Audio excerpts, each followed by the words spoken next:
Yeah, so we're here in the old Hibernian Cinema. It was later the Ritz Cinema, but it started out as the Hibernian back in 1945, and this is one of the kind of iconic places of Mullingar. So many generations of Mullingar people came here, sometimes 2 or 3 times a week, to go to the pictures, the cinema, and a lot of couples met here. And children came here. It was a wonderful place, and the cinema opened just as the Second World War was ending. 20th of May 1945 was the opening day, and it was a really state-of-the-art building here in Castle Street. One of the architects for it was Michael J. Scott, who's probably best known for having designed Bossaurus in Dublin. Local architect Philip Ginnell was also involved. The first manager here was a man who was such a huge part of the cultural life and the business life of Mullingar for so many decades, Packy Holmes. Packy had worked in one of the earlier cinemas in Mullingar, which was the County Hall Cinema, as it was known, in what's now the Mullingar Arts Centre. And this cinema here showed 3 or 4 different pictures a week. We're sitting in it was originally just a 1-screen cinema. We're here in the balcony area. The balcony had seating for about 250 people. The downstairs area where the seats were a little bit cheaper, that would hold about another 700. So altogether we're talking about a capacity of 900 seats in this cinema. You think of the Arts Centre now, which I think can hold 400. The other cinema in Mullingar at the time this place opened, and it continued for a few years after the Hibernian, was the Coliseum Cinema in Dominic Street, where Dolan's Bar is now. That had opened as, I think, the Picture Palace in 1914, and then became the Coliseum. It was owned by the Healy family. But this place here was one of the places to go in Mullingar, and particularly in the era before television and before video and that, when people tended to go to the cinema quite a lot. The Irish were one of the biggest cinema attenders in the world. And as well as the films, you came in here to this really plush carpets and up the stairs into the balcony area or downstairs, where unusually in most cinemas you're sort of going down when you go into the cinema. In this one you were sort of going upwards towards the screen. And there was, of course, a rather grand shop, and you could buy all the things that people, sweets and later popcorn and soft drinks. The one downside, looking back now, is of course everybody smoked in those days, so you'd be looking at the screens with a kind of haze of smoke. But it was a wonderful experience, and as well as the actual films, this place also functioned as a kind of venue for concerts. They had interval acts between the films, where people and musicians and others would get on stage and play, or maybe a comedian would give a short show. And during the 1963 Flakjol, this was one of the venues for concerts and competitions. They even had boxing matches in the Hibernian Cinema during the 1940s and 50s. And my own personal memory, I think most people will have memories of, the kind of the films they saw here. My own memories would include My Fair Lady, Star Wars, and the Peter Sellers Pink Panther films. And then towards the end of the 1980s, when the idea of the kind of multi-screen cinema was coming in, and cinema attendance, of course, was falling because of television and video and things at that stage, this change became the Hibernian Cinema, became the Ritz Cinema, and it became a 2-screen cinema with, I think, the smaller one up the kind of upstairs area and then the big screen. And it wasn't quite the same. I mean, it was still a great experience to come here. One remembers people like Mary Carroll, who was there at the shop and also was going around checking the tickets. And in the Hibernian Cinema, like so many cinemas all over the place, we did have the person going around the usherette with an incredibly bright torch so that you could guide you into your seat and checking out that nothing untoward was going on. I presume in this cinema, as in many others, there would have been things where people managed to kind of sneak in for free, children, particularly during the matinees and things, but it survived at the Ritz for another decade and then kind of closed in the early 2000s, around 2003, I think. I think my own personal memory was of the last time I've been here would have been around 2001 or 2.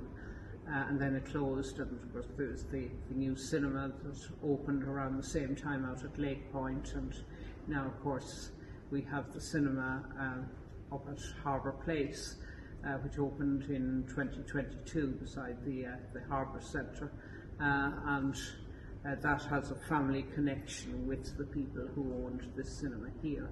And when the Hibernia started, one of the people involved, T.P. Wheelahan of Wheelahan's Pharmacy, one of Mullingar's old, long-established business, and a family who played a major part in the pharmacy industry, but were in Ireland, but were involved in many other aspects of life in the town of Mullingar and in the country as well, including politics and the law. But T.P. Wheelahan seems to have been one of the main movers behind opening this cinema. So before that, you'd had the County Hall cinema, and the Packy Holmes, who became manager here, had worked in the County Hall cinema, and the Coliseum, which goes back to 1914, the Healy family, and that survived up to 1957. It had seating about between 450, 600. Apparently they had some problems with the projection at times, but the Coliseum was very, very popular as well, and managed to survive a decade after this place opened.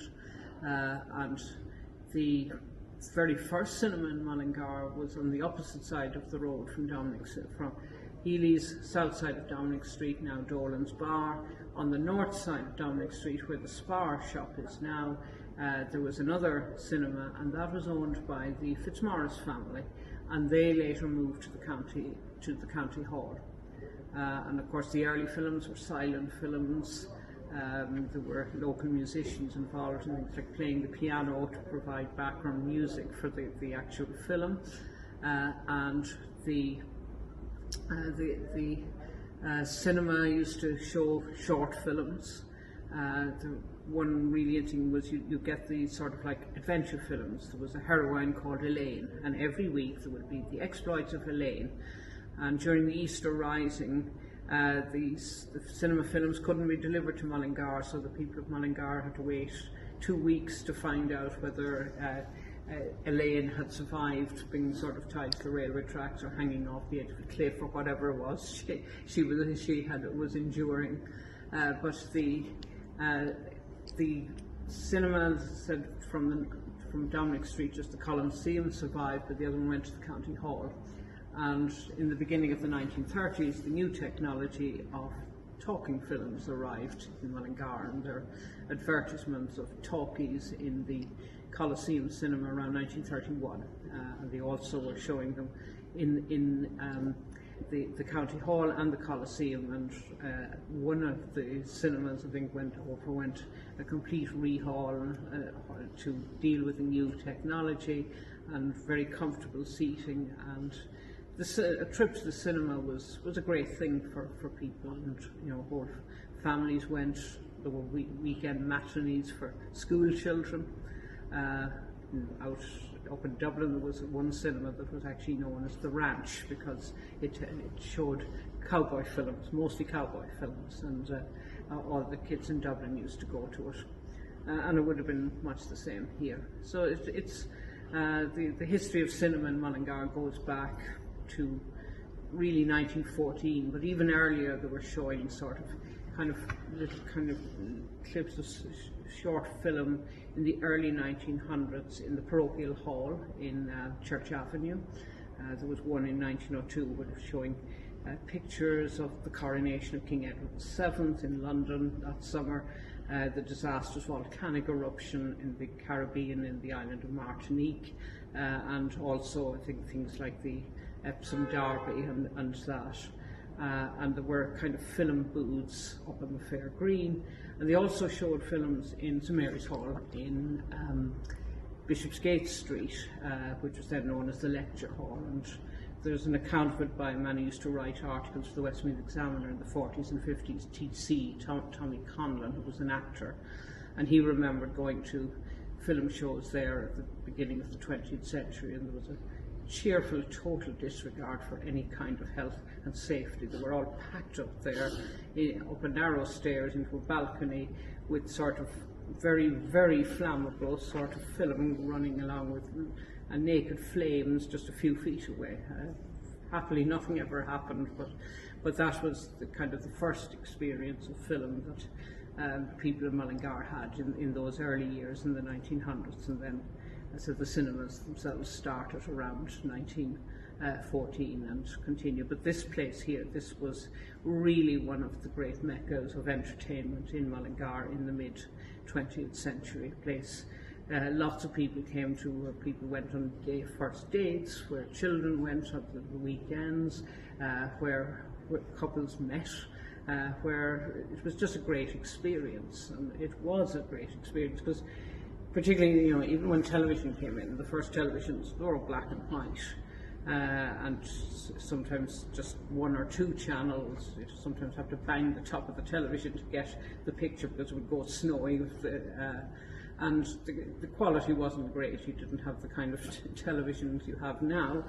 And so to come to a cinema, to see this huge big screen, to see, technical full colour, and the sound quality and everything, it was just so exciting, and I think most people really have very happy memories of coming to the cinema here, and it was such a huge part of Mullingar's cultural life and its social life over many decades. And we still have the cinemas, and they still bring good crowds in, but there was something really quite special about this place, and it was right in the town centre.